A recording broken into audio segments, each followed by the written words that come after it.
오늘 말씀 보겠습니다. 말씀은 로마서 11장 13절부터 24절까지 말씀입니다. 제목은 금쪽 같은 내 새끼라는 제목입니다. 말씀 13절부터 24절 좀 길지만 같이 한 목소리로 읽겠습니다. 시작. 내가 이방인인 너희에게 말하노라. 내가 이방인의 사도인 만큼 내 직분을 영광스럽게 여기노니 이는 혹 내 굴육을 아무쪼록 시기하게 하여 그들 중에서 얼마를 구원하려 하니라. 그들을 버리는 것이 세상의 화목이 되거든 그 받아들인 것이 죽은 자 가운데서 살아나는 것이 아니면 무엇이리요. 제사하는 처음 익은 곡식가루가 거룩한즉 떡덩이도 그러하고 뿌리가 거룩한즉 가지도 그러하니라. 또한 가지 얼마가 꺾이었는데 돌 감람나무인 내가 그들 중에 접붙임이 되어 참 감람나무 뿌리의 진액을 함께 받는 자가 되었은즉 그 가지들을 향하여 자랑하지 말라. 자랑할지라도 내가 뿌리를 보전하는 것이 아니요 뿌리가 너를 보전하는 것이니라. 여호와의 사자가 하늘에서부터 두 번째 아브라함을 불러 이르시되 아닙니다. 죄송합니다. 잘못했습니다. 22절까지인데 지금 슬라이드가 잘못됐네. 24절까지인데 아무튼 오늘 그 금쪽 같은 내 새끼라는 제목을 주셨는데, 금쪽 같은 내 새끼라는 그런 프로그램 제목을 아시죠? 그 오은영 박사 맞죠? 오은영 박사. 오은영 박사님이 이제 그 소위 말하면 좀 집에서 가정에서 문제가 되는 아이들을 상담해 주는 그런 내용입니다. 그래서 굉장히 인기가 있는 방송이고, 그 방송을 통해서 또 오은영 박사님이 또 굉장히 그 자녀 상담에 굉장히 유명해졌죠. 그거 보면 참 그 프로를 볼 때 이해 안 되는 부분이 처음에 참 많았어요. 어떻게 아이들이 저럴까?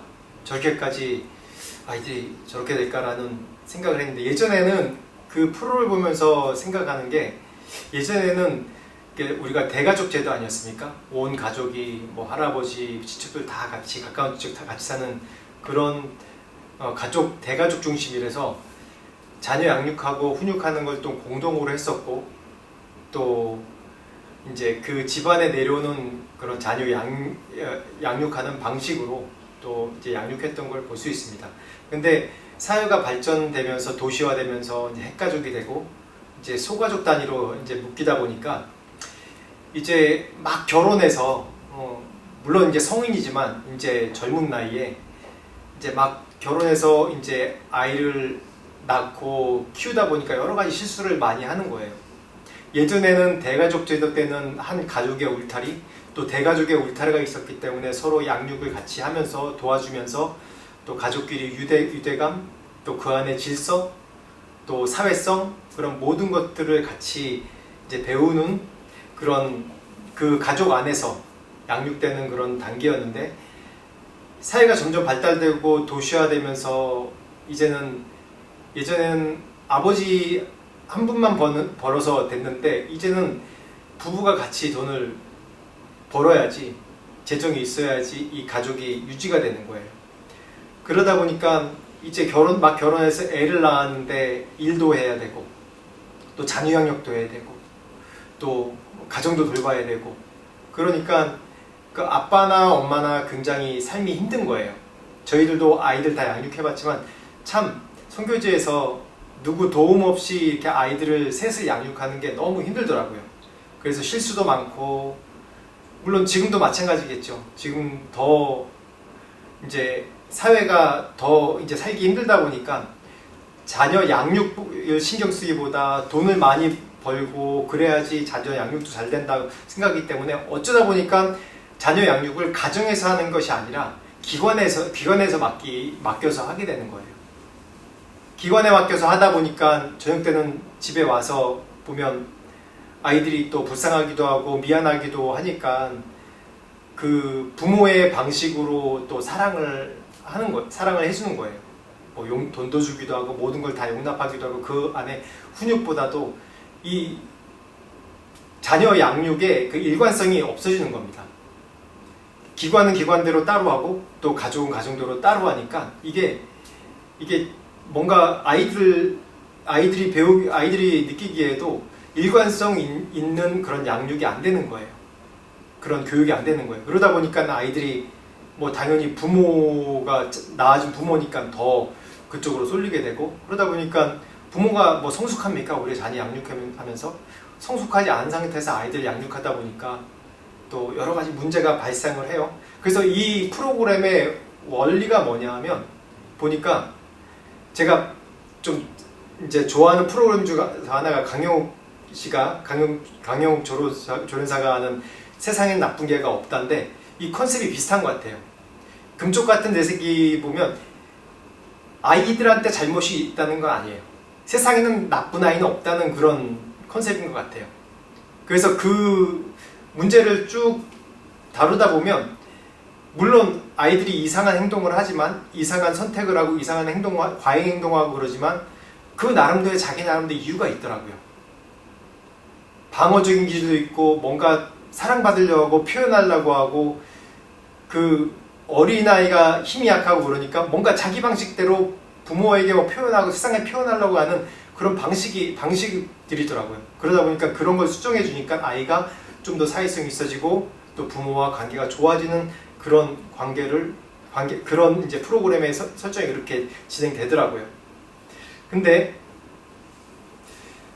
예전에는 이제 결혼할 때, 지금은 이제 핵가족 시대에서 서로 사랑하는 사람끼리 만나서 결혼했지만, 예전에는 이제 집안끼리 결혼을 했습니다. 집안이 어떤지 보고 결혼해요. 중매 결혼을 그렇게 많이 했어요. 인도도 보면 지금도 중매 결혼을 합니다. 집안끼리 어떤지 이제 부모끼리 이제 서로 협의를 해서 결혼을 해요.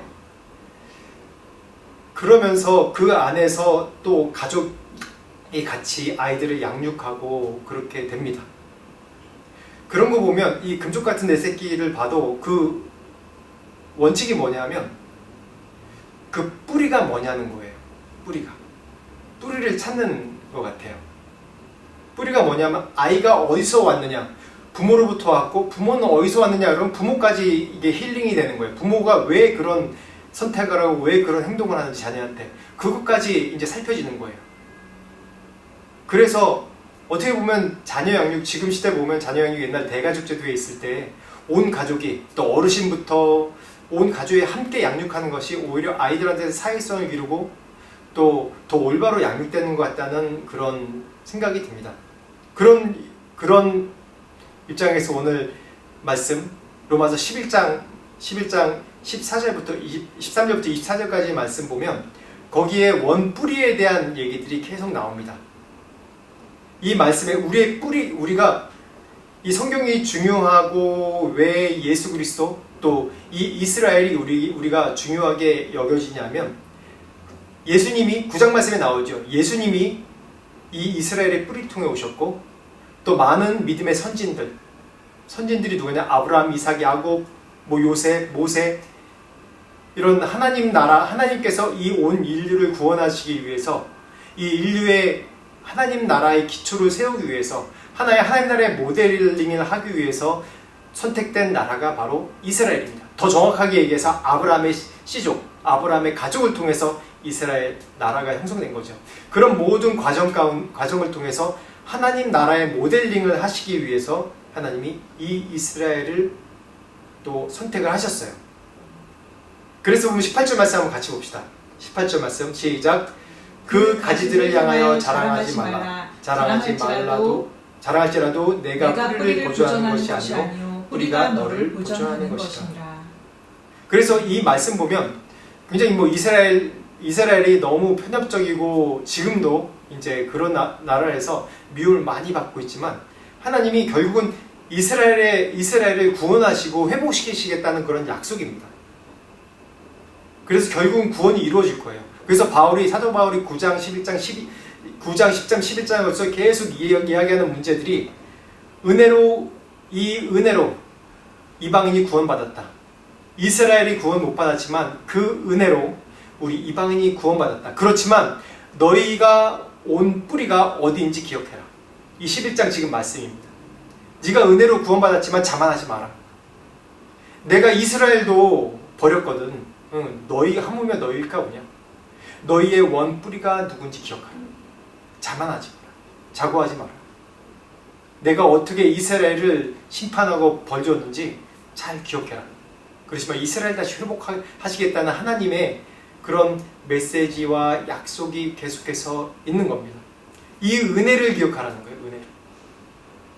원래 선택은 이스라엘 백성이 선택됐는데 원 뿌리가 거긴데 원래 계획이 이스라엘로부터 우리에게까지 복음이 확장되는 것이었는데 여기서 그렇게 받아들이지 않으니까 하나님께서 직접 이방을 또 구원하기를 선택하셔서 이방에게까지 이렇게 급속도로 복음이 전해졌고 구원의 은혜가 전해졌다는 그런 얘기입니다.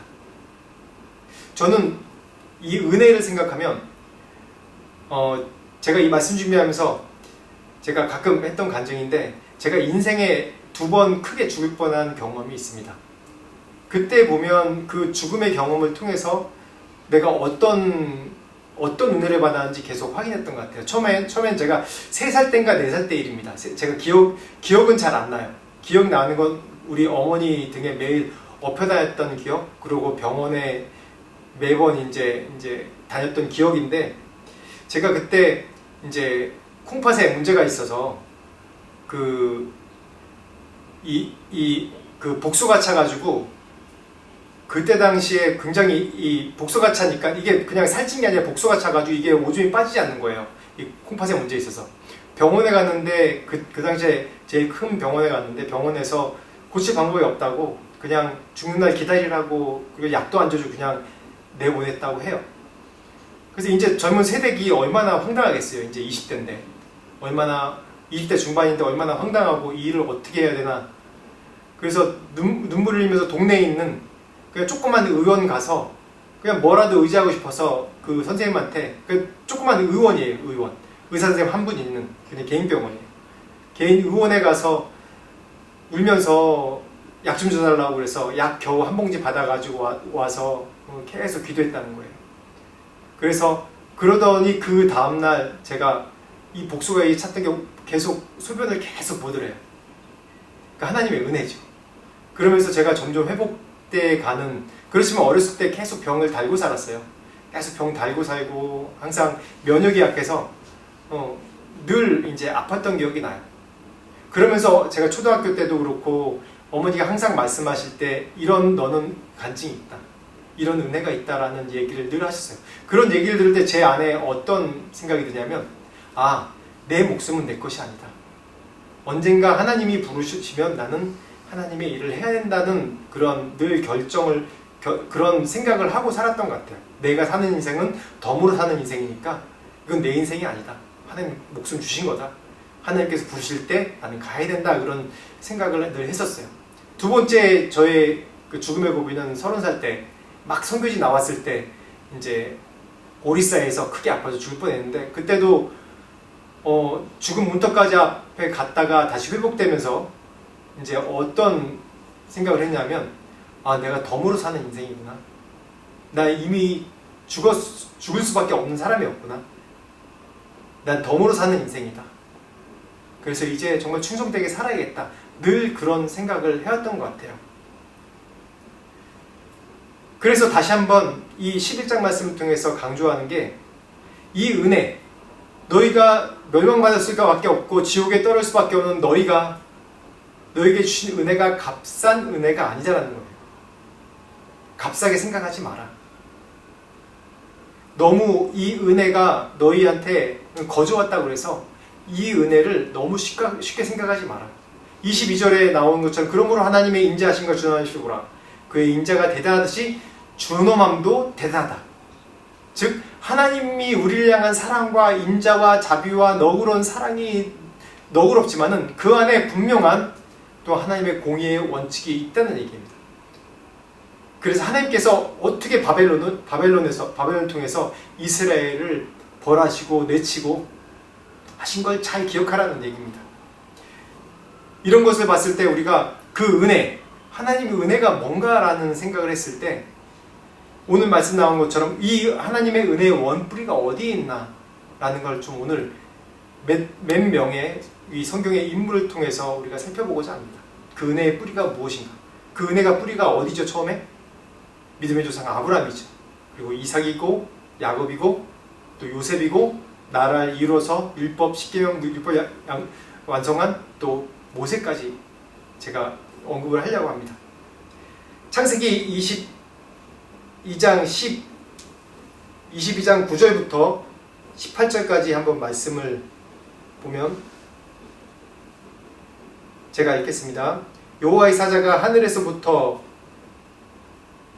같이 읽겠습니다. 시작. 여호와의 사자가 하늘에서부터 두 번째 아브라함을 불러 이르시되 여호와께서 이르시기를 내가 나를 가리켜 맹세하노니 내가 이같이 행하여 내 아들 내 독자도 아끼지 아니하였은즉 내가 내게 큰 복을 주고 내 씨가 크게 번성하여 하늘의 별과 같고 바다의 모래와 같게 하리니 내 씨가 그 대적의 성문을 차지하리라. 또 내 씨로 말미암아 천하 만민이 복을 받으리니 이는 내가 나의 말을 준행하였음이니라 하셨다 하니라. 창세기 22장에 가면 바로 이런 좋은 이해할 수 있는 좋은 이제 말씀이 나오는데 우리가 늘 오해하고 있는 것 중에서 아브라함이 이삭을 바치는 사건입니다.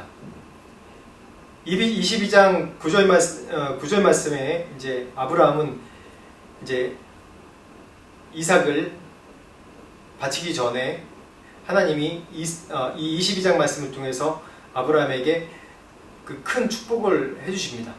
네 자손이 하늘의 별과 같이 바닷가의 모래와 같이 많게 하리라. 그때 당시 아브라함은 단 한 명 가족이었어요. 근데 하나님이 이런 축복에 이런 약속의 말씀하셨을 때 아브라함은 믿었어요. 그 믿으니 바로 이를 하나님이 의로 여겼다고 말씀합니다. 그런데 정작 중요한 건 이러고 나서 계속 하나님이 이 아브라함에게 아들을 주시지 않는 거예요. 아들을 주시지 않고 계속 이게 딜레이가 계속 되는 겁니다. 그랬을 때 이 아브라함이 자기가 생물학적으로, 자기가 육체적으로 아들을 낳았죠. 이 종을 통해서. 그래서 그 아들을 통해서 자기가 생산함으로 통해서 그 이스마엘을 통해서 자기가 하나님께서 말씀하신 이 약속을 이루려고 노력을 해요. 근데 하나님께서 아니라고 그러죠. 아니라고. 그리고 하나님께서 100세 이삭을 주십니다. 그 얘기가 뭐냐면 100세에 어떻게 주세요? 기적적으로 주시지 않습니까? 사라가 끊겼던 경수가 다시 회복되고 그러니까 다시 젊었다는 거예요. 다시 생리를 안 했던 게 배를 안 했던 게 다시 100세의 나이에 모든 것이 다 끊겼는데 100세의 나이에 다시 몸이 젊을 때 몸으로 회복됐다는 거예요. 임신할 수 있는 몸으로 회복됐다는 겁니다. 이게 의학적으로 생물학적으로 가능한 일입니까? 전혀 가능한 일이 아니에요. 그래서 이 사라의 몸을 통해서 이삭이 나온 겁니다. 근데 하나님이 한 번 더 확인하신 게 뭐냐면 네가 100세의 아들을 낳았다 하는 것은 너의 능력이 아니고 네가 생물학적으로 능력이 있기 때문에 사라가 육체적으로 능력이 있기 때문에 낳은 게 아니라는 걸 다시 한번 확인시켜 주는 사건이 뭐냐 하면 창세기 22장 12절 말씀입니다. 같이 한번 읽겠습니다. 시작. 사자가 이르시되 그 아이에게 내 손을 대지 말라. 그에게 아무 일도 하지 말라. 내가 내 아들 내 독자까지도 내게 아끼지 아니하였으니 내가 이제야 내가 하나님을 경외하는 줄을 아노라. 이 장면이 뭡니까? 하나님이 아브라함에게 이삭을 바치라고 합니다. 아니 이렇게 기다렸던 이 아들이 하나님께서 약속하셨던 아들이 종의 몸에 난 이스마엘이 아니라 이 사라의 몸으로 낳을 거라고 한 이 아들이 드디어 기적적으로 모든 이 생산이 끊어졌던 사라의 몸을 통해서 다시 회복돼서 기적으로 나왔는데 이 아들을 다시 드리라고 하는 게 말이 됩니까? 우리가 다 아는 사실이죠. 그런데 이 죽이려고 할 때 뭐라고 그래요? 내가 내 아들 독자까지 아끼지 않았으니 내가 이제야 내가 하나님을 경외하는 줄 아노라. 이 얘기가 뭐냐면 이미 이 이삭은 너의 육체적으로 낳은 아기가 아니고 너의 생물학적인 아기가 아니고 내가 거저주는 은혜다라는 뜻입니다. 2번 죽은 거예요. 2번. 100세의 아이가 낳을 수 없는데 낳았고 또 아들 이삭을 바쳐야 되는 그 상황에서 다시 하나님께서 살려주셨지 않습니까? 이 두 가지 과정을 통해서 이 아들은 네 아들이 아니다. 이 아들은 네 육체적인 생물학적인 그런 노력으로 나온 게 아니라 무에서 유를 창조하는 하나님의 은혜라는 걸 확인을 두 번씩이나 해주신 거예요. 이 믿음의 조상 아브라함에게도 이런 확인을 두 번씩이나 해주신 겁니다. 이게 바로 은혜입니다. 무에서 유를 창조해 주신 하나님. 아브라함이 노력한 게 아무것도 없어요, 사실. 하나님께서 거저다 주신 거지 아닙니까? 근데 사람들은 이 이삭에 대해서 아브라함도 이런 믿음이 있었기 때문에 아들 이삭을 바칠 수 있었어요. 그런 믿음이 있었어요. 하나님이 은혜를 주시는 하나님이라는 걸 알기 때문에 그런 믿음이 있었기 때문에 바쳤죠, 하나님께. 이건 내 아들이 아니다. 분명히 죽은 자로 살리신 하나님이시고 또 하나님께서 주시기 때문에 내가 하나님께 드린다는 거예요. 우리가 지금 살고 있는 게, 우리가 지금 존재하고 있는 그런 과정들이 우리의 노력으로 된 것입니까? 다 하나님께서 거저 주신 거죠. 거저 만들어 주신 거 아닙니까? 이 아브라함과 이삭을 통해서 우리가 볼 수 있죠. 그리고 두 번째, 야곱입니다. 창세기 32장 24절부터 28절까지 말씀 보겠습니다. 시작. 야곱은 홀로 남았더니 어떤 사람이 날이 새도록 야곱과 씨름하다가 자기가 야곱을 이기지 못함을 보고 그가 야곱의 허벅지 관절을 치매 야곱의 허벅지 관절이 그 사람과 씨름할 때에 어긋났더라. 그가 이르되 날이 새려하니 나로 가게 하라. 야곱이 이르되 당신이 내게 축복하지 아니하면 가게 하지 아니하겠나이다. 그 사람이 그에게 이르되 내 이름이 무엇이냐? 그가 이르되 야곱이니이다. 그가 이르되 내 이름을 다시는 야곱이라 부를 것이 아니요 이스라엘이라 부를 것이니 이는 내가 하나님과 및 사람들과 겨루어 이겼음이니라. 아멘. 야곱은 야복과 왕나루에서 하나님을 만나고 또 씨름을 합니다. 그래서 이 씨름을 통해서 이스라엘이라는 이름을 얻었죠. 야곱의 인생이 어떻습니까? 야곱의 인생이 쌍둥이 둘째로 나서 이제 가족에서 형 에서가 장자의 그런 권한이 있죠. 그래서 결국은 이 장자의 권한을 또 좀 속이는 과정을 통해서 삽니다. 이걸 통해서 이제 나중에 축복받을 때 속이죠. 그래서 어떻게 됩니까? 형 에서한테 쫓겨서 이제 외삼촌 집에서 20여 년의 세월을 삽니다. 그 20여 년의 세월 산 것도 외삼촌에 속아서 또 거기서 그렇게 살죠. 그렇지만 하나님께서 베델에서 이 쫓겨갈 때 베델에서 하신 약속의 축복을 해줍니다. 그런데 20년 동안 그런 그 고난과 쫓기는 고난과 어려움 속에서 하나님을 만나고 하나님의 은혜를 받았고 어떤 축복을 받았는데도 불구하고 야복강 나루 앞에 선 야곱은 여전히 20년 전이나 지금에 변한 게 없습니다. 형 에서의 그런 화를 누그러뜨리려고 앞에 좋은 재물들을 막 보내고 먼저 그러죠. 그러면서 결국 야복강 나루에서 고민하고 씨름하다가 하나님 만나죠. 그래서 거기서 하나님과 막 씨름합니다. 그래서 하나님께서 환골뼈를 치셨죠.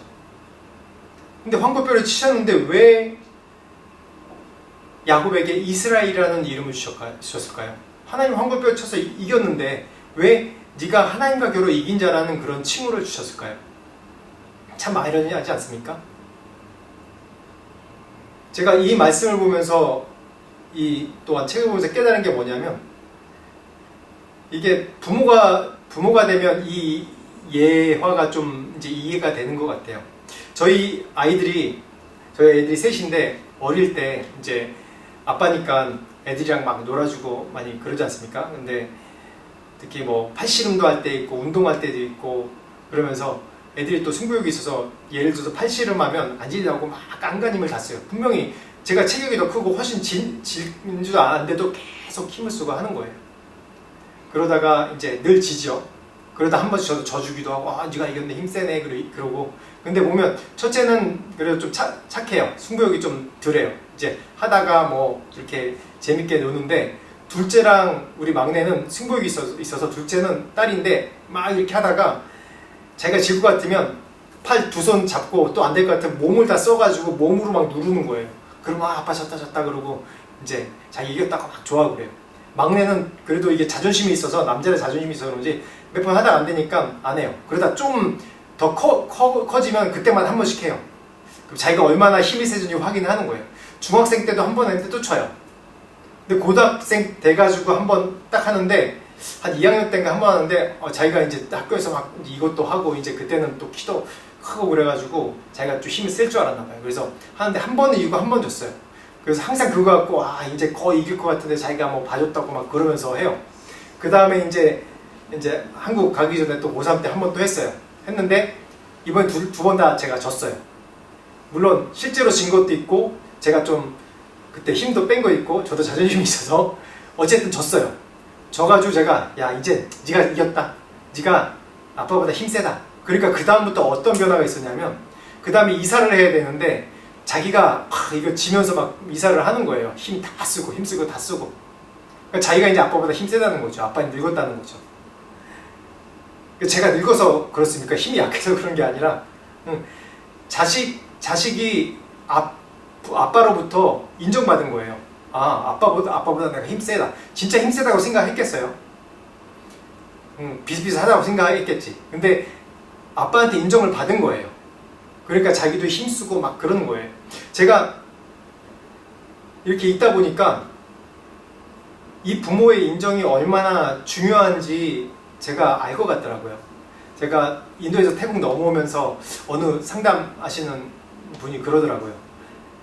딸에 대해서 얘기하면서 딸이 아빠한테 이겨본 경험이 없으면 사회에 나가서 자신감이 없어진다. 세상을 이길 수 없다고 얘기하더라고요. 그래서 그게 이 딸한테만 적용된 것이 아니라 우리 애들한테 다 적용되더라고요. 이 청소년 시기에 아빠가 좀 인정해주는 모습을 보여야 되겠다. 진심으로 인정해줘야겠다는 생각이 들더라고요. 그래서 어떻게 했든지 애들한테 막 격려해주려고 노력하고 했던 것이 기억나요. 왜 그랬냐면 제 자신의 예를 봐도 그래요. 제가 방금 간증했듯이 4살 때, 3살 때 죽을 뻔했고 또 어렸을 때도 계속 아팠어요. 계속 많이 아팠어요. 그래서 제가 어렸을 때부터 운동을 시작했고 그래도 늘 아팠기 때문에 부모는 어렸을 때 기억이 있지 않습니까? 그러니까 저희 아버지는 저를 늘 아픈 아이로 생각하는 거예요. 나이 들어서 30대에서 선교지 나가서 또 죽을 뻔해서 왔기 때문에 늘 지금도 저를 보면 뭔가 뭐라고 얘기하나 믿음직스럽지 못하다? 늘 뭐 물가에 놓은 액처럼 생각하시는 거예요. 오히려 저희 큰애, 막내를 오히려 더 믿는 거예요. 이거 한다 그러면 우리 저 시키는 게 아니라 저희 애들이 먼저 시켜요. 그러다 보니까 제 안에 어떤 걸 발견했냐면 늘 자신감이 없는 거예요. 내가 왜 살면서 이렇게 자신감이 없나? 나도 내 스스로 할 수 있는 게 많은데 왜 자신감이 없나 생각해 보니까 아버지로부터 내가 인정받지 못했구나. 아버지를 이겨보지 못했구나. 라는 생각이 늘 있는 거예요. 지금 아버지 힘도 없는데 그분이 인정해주는 그런 게 없으니까 늘 내 안에 그런 이 숙제가 있는 거예요. 항상 어느 면에 가서 늘 부딪히는 거예요. 내 자신감 없음. 야곱도 마찬가지 상황 아니었습니까? 야곱의 어릴 적 환경을 생각해 보세요. 둘째잖아요. 거기다가 아버지한테 인정 못 받았잖아요. 형한테도 인정 못 받고 거기다가 또 이 장자 명분을 그냥 사가지고 쫓기는 시대 되지 않습니까? 얼마나 비참합니까? 형한테 쫓기고 아버지한테 인정 못 받고 거기다 외삼촌 집에 갔는데 외삼촌한테도 계속 속임당하고 어디 가나 믿을 만한 사람들이 아무도 없는 거예요. 어디 가나 믿지 못하겠는 거예요. 다 자기를 비웃는 것 같고 자기를 속이는 것 같고 그러다 보니까 약복강 앞에서 늘 20년 동안 하나님의 은혜를 체험했음에도 불구하고 축복을 많이 받았음에도 불구하고 자신의 방법으로 사용해서 형을 감정을 누그러뜨리려고 하는 거예요. 참 가엾은 거예요. 그런 것을 하나님께서 보시고 하나님께서 야곱에게 사인해 주신 겁니다.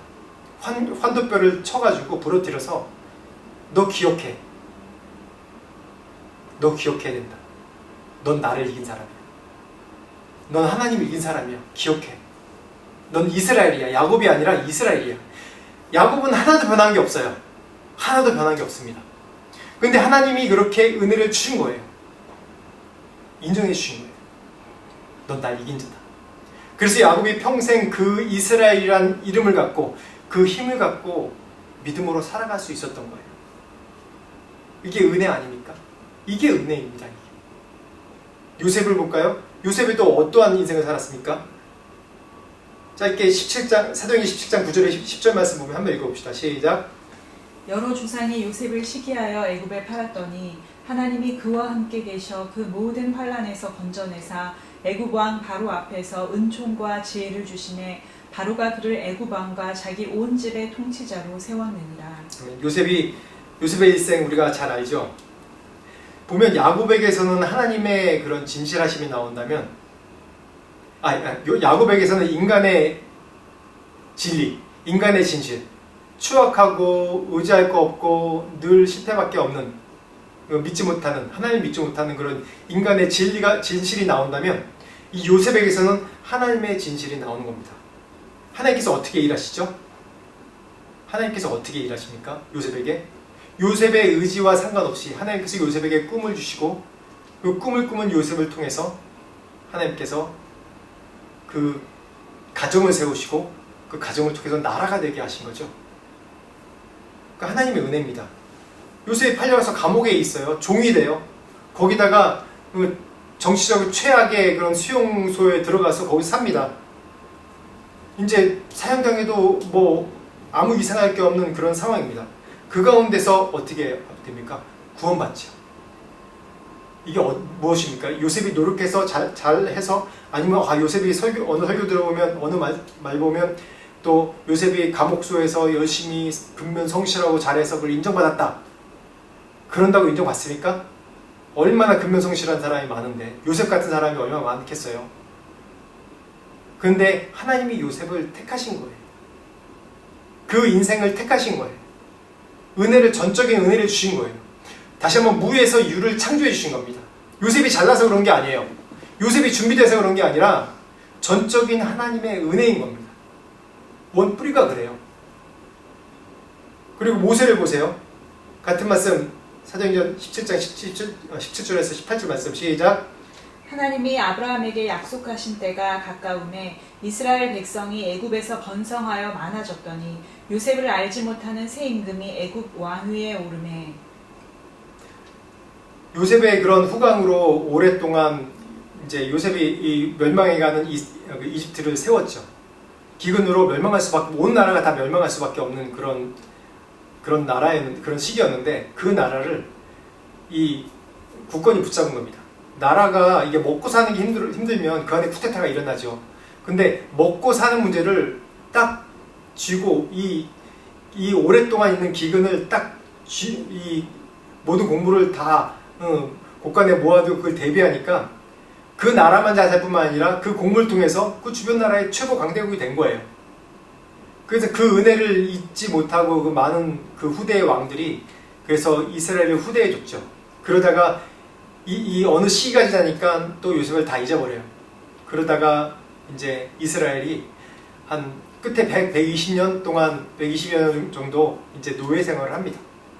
그때 이 모세에게 사명이 있었어요. 그래서 이스라엘을 구원하리라는 그런 히브리인의 사명이 있었어요.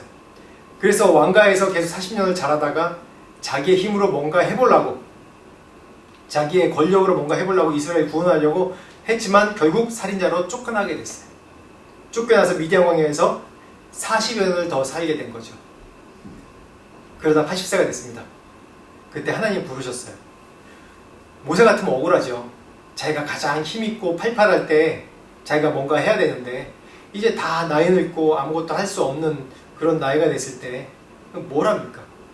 그때 하나님께서 하신 말씀, 나 아무것도 할 수 없습니다, 못합니다 라고 얘기했을 때 뭐라고 그래요? 그래, 네 손에 쥔 게 무엇이냐? 지팡이 하지 않냐? 내가 너와 함께 하리라 라는 그 말씀 하나로 그냥 모세를 보내는 겁니다. 지난주에 말씀 나눴듯이 엘리야 같은 경우도 보면 엘리야가 정말 하나님의 대단한 영적인 전쟁에 승리를 거뒀습니다.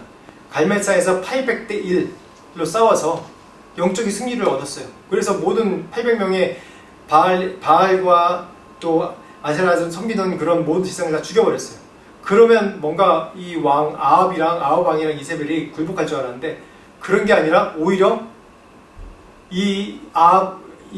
이세벨이 이 엘리야를 원수로 여겨서 이제 죽이려고 해요. 영적인 승리를 거뒀는데 육적으로는 쫓기는 이제 죽을 신세가 된 거예요. 그럴 때 얼마나 이 낙담이 됩니까? 얼마나 낙담이 돼요. 그래서 로뎀나무 아래서 죽기를 각오하고 죽여달라고 그랬을 때 하나님께서 말씀하시죠. 바알에게 무릎 꿇지 않은 너 같은 자들이 7,000명이나 있다 라고 말씀을 합니다. 그래서 결국은 모세를 통해서 하나님께서 이스라엘을 이제 구원하시고 나라를 이루어서 광야로 인도하시는데 바로에게 참 아쉬운 것들이 있어요.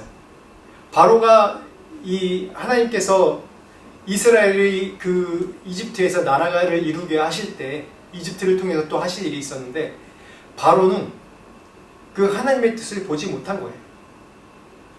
그래서 결국 하나님을 부인하고 모세가 10가지 재앙인데도 계속 부인하다가 결국 그 나라가 멸망의 지경까지 이르게 된 겁니다. 그래서 가장 강대국에서 이제는 그 강대국의 지위가 뺏겨버리는 거예요. 자기 나라를 구원은 했지만은 결국 자신이 그 강대국 이집트에서 이제 강대국이 아닌 그런 권력을 다 빼앗겨버린 나라가 되는 겁니다. 그래서 제가 요즘에 이제 설교를 듣다가 이제 하영조 목사님 옛날 마지막에 하신 설교를 한번 설교 중에 마지막 때 거의 돌아가시기 얼마 안 남았을 때 하신 설교를 들은 적이 있어요. 거기서 뭐라고 말씀하시냐면 너무 애쓰지 마세요. 우리는 아무리 애써도 실수투성이고 다 죄덩어리고 뭐든 해도 안 돼요.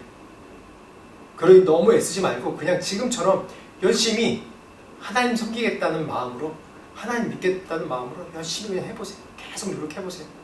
계속 하나님 열심히 섬기겠다고 본인이 열심히 계속 한번 해보세요. 내가 뭘 했다고 해서 아무리 섬겼다고 열심히 해도 결국 뒤돌아보면 내가 성공했다고 하면 내가 그게 교만이고 내가 뭐 잘못했다고 그러면 내가 다 잘못한 것 같고 그게 우리의 인간이라고.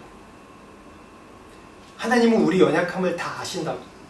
우리의 한계를 다 아시고 그렇지만 하나님은 우리의 마음과 뜻을 아시는 분이기 때문에 그걸 감찰하시는 분이기 때문에 하나님이 용서하시고 인도해 주시고 선한 길로 인도해 주실 거예요.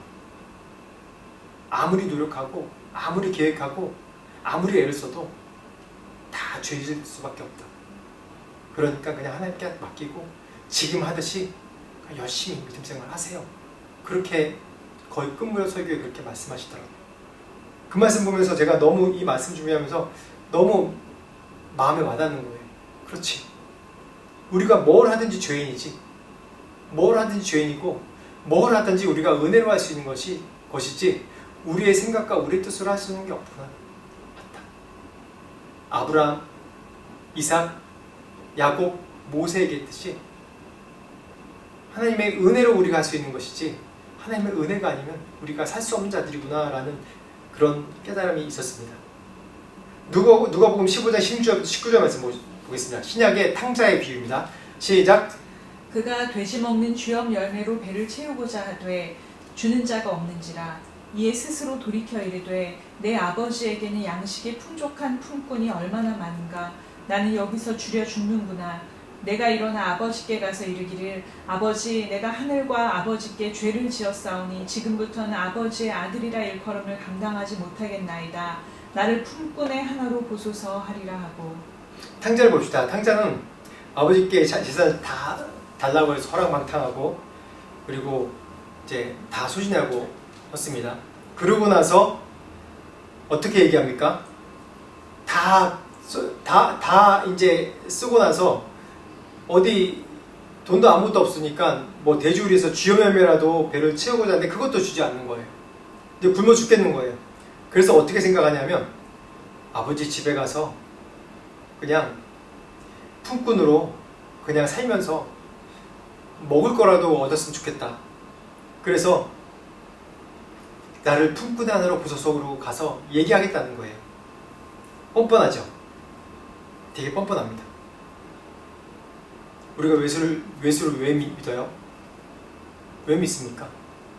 내가 잘나서 믿습니까?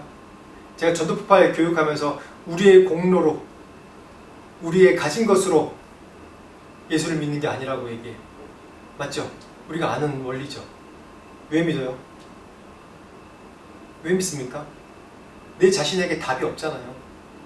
우리 인생에 답이 없잖아요. 우리 인생을 통해서 답이 없잖아요. 부자라고 모든 걸 만족합니까? 내가 똑똑하다고 모든 걸 다 가졌습니까? 내가 권력이 있다고 대통령이 된다고 모든 걸 다 가졌습니까? 평생 왕으로 산다고 내가 모든 걸 다 가졌습니까? 아니라는 거 우리가 다 알잖아요. 그런데도 늘 우리는 돈을 갈구하고 권력을 갈구하고 지식을 갈구하고 뭔가 가지려고 갈구하잖아요. 결국 그걸 가져도 허무하고 허망하고 내가 아무것도 아닌 자라는 걸 아는데도 불구하고 또 건강을 가져도 그 안에 답이 없는 거 알잖아요. 그렇기 때문에 뻔뻔하지만은 우리가 예수를 믿는 거예요. 우리가 윤리적으로 도덕적으로 뛰어납니까? 거룩하게 살 수 있는 존재입니까? 우리의 죄의 문제를 스스로 해결할 수 있는 존재입니까? 아니죠. 그런데 왜 예수를 믿는 거예요? 그분의 은혜를 통해서 우리가 우리의 죄의 문제도 해결할 수 있고 우리의 삶의 근본적인 뿌리 문제를 해결할 수 있기 때문에 예수 믿는 거고 더 예수 믿는 이유는 내가 천국 가려고 믿는 거잖아요. 천국 가려고. 이 세상에 살면서는 이 세상에 의지할 것이 아무것도 없기 때문에 이 천국을 바라보면서 예수 안에 모든 답이 있기 때문에 우리가 예수를 믿는 겁니다. 이곳에서 천국의 삶을 살려고.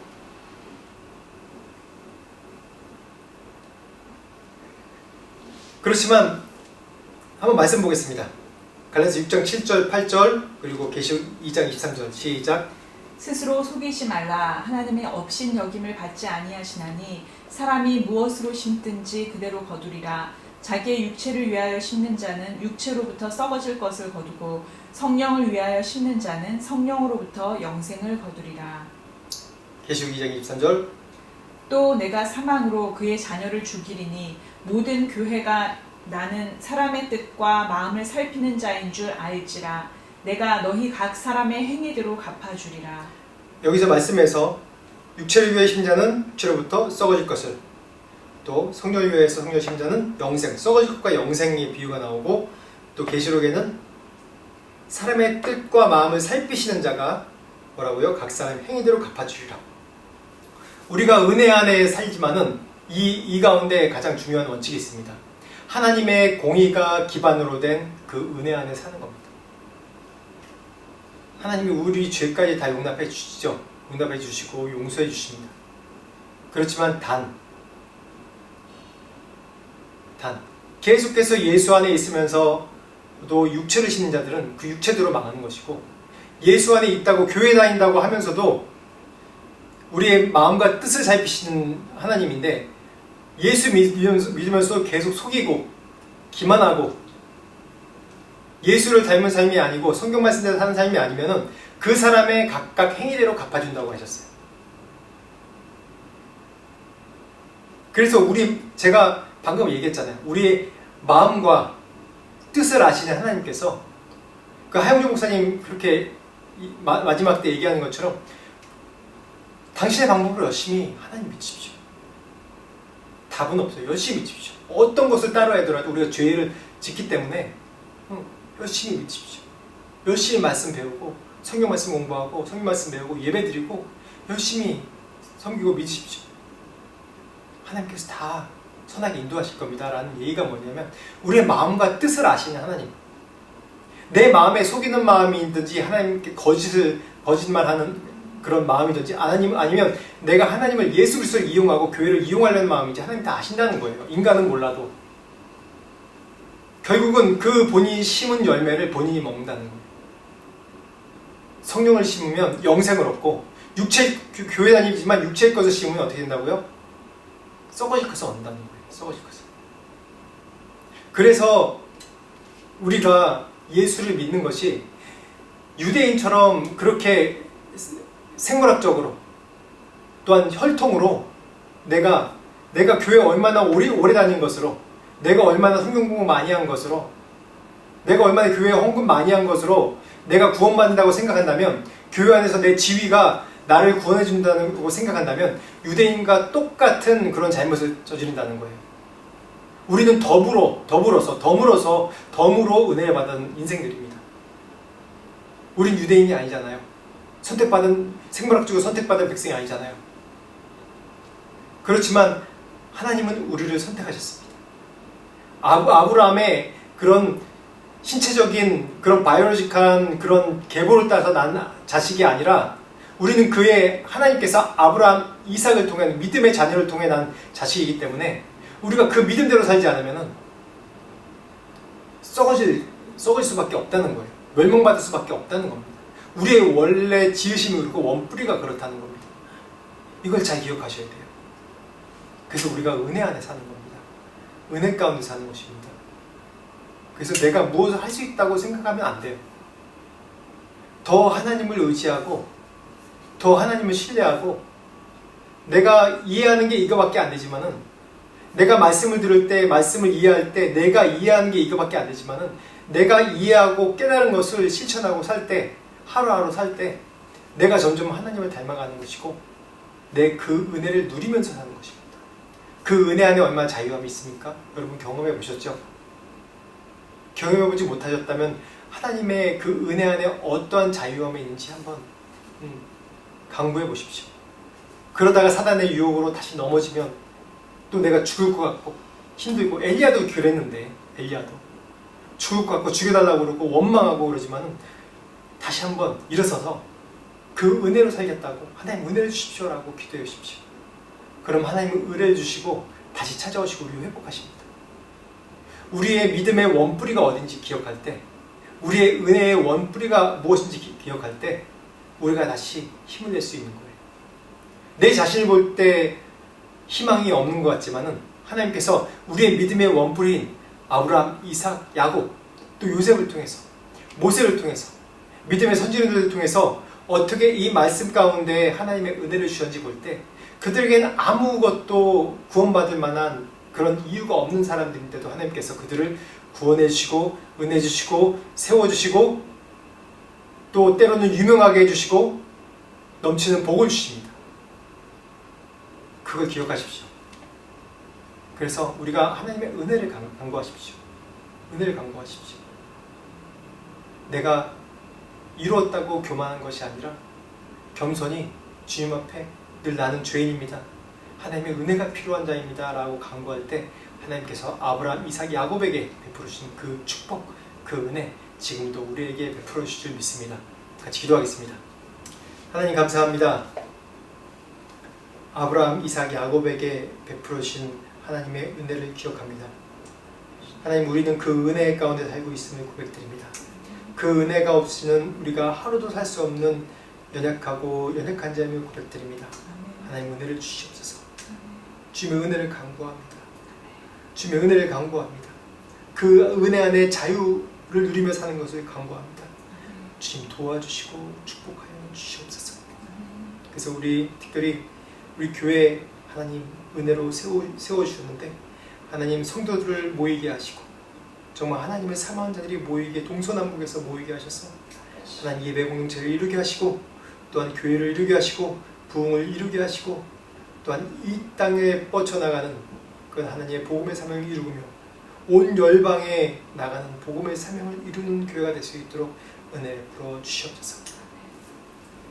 지금 우리 주 예수 그리스도의 은혜와 하나님 아버지의 무한하신 사랑과 성령님의 감화감동 역사하심이 주님의 은혜를 사모하며 내 자신을 내세우지 않고 내 자신의 죄인이라는 것을 고백하며 주님의 은혜, 전적인 은혜를 사모하는 모든 영혼들에게 지금부터 영원토록 함께 하시길 간절히 축원하옵나이다. 아멘.